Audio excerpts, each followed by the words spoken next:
when the sets were ready in Fillmore, Attenborough had me meet with Sven Nyquist to meet him at the Keystone studio, because he was going to shoot the scene which was cut so badly. I mean, I wish it was more, but it was cute the way it was when he was looking for his hat and looking for. Remember, they did this kind of like surreal kind of dance number, musical thing in which the hat glows and kind of flops by itself on his head and all that.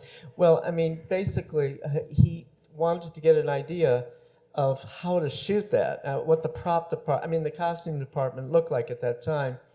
And Richard Attenborough did not want to do that realistically. It would be too boring, he figures, because the real, and they did show, in part of the scene in which he actually has to look for stuff to figure out. But in real life, I mean, that was a long process.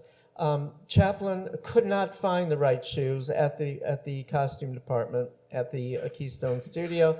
He actually went downtown LA and went to thrift shops and junk shops where he found these horrible, giant, oversized shoes with the soles coming off. That's what he wanted. He got the derby, I believe, he had several, at the studio and downtown LA. And downtown LA, by the way, was only a short trolley ride from Edendale, where the studio was built. Today, the studio is represented by the first concrete stage ever built in LA. It's still there. It was built in 1915, and it's now part of public storage. And right next to it is a Jack-in-the-Box.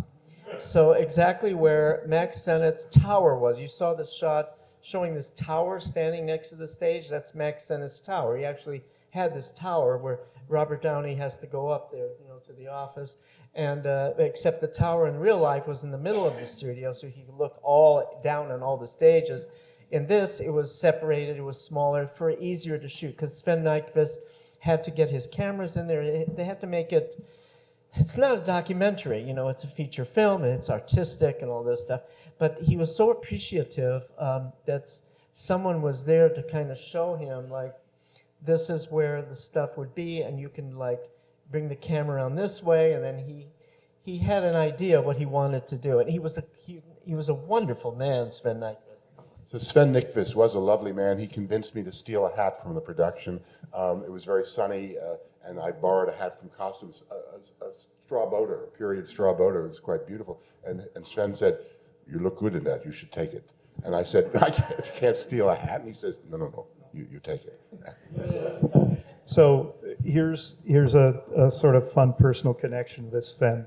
That he and I got to chatting one day, and it turns out that we had a connection because both of us had been high jumpers in our youth. And then he proceeded to tell me the story that it was my grandfather's films that actually he first saw. Let me back up one step first. It was because of high jumping that he got interested in film, because he wanted to record his technique and being able to analyze what he was doing in his high jumping. But he mentioned to me that it was my grandfather's films that were the first films that he ever saw as a young boy and as a man.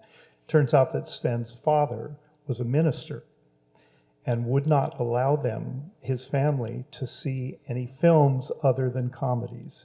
And of course, it was Chaplin comedies that were popular and traveling around the world. So he grew up watching my grandfather's films, and it was, again, he expressed to me at least the joy and fun of being able to be involved in that picture and, in a sense, pay some level of homage to the beginnings of his first viewing of films.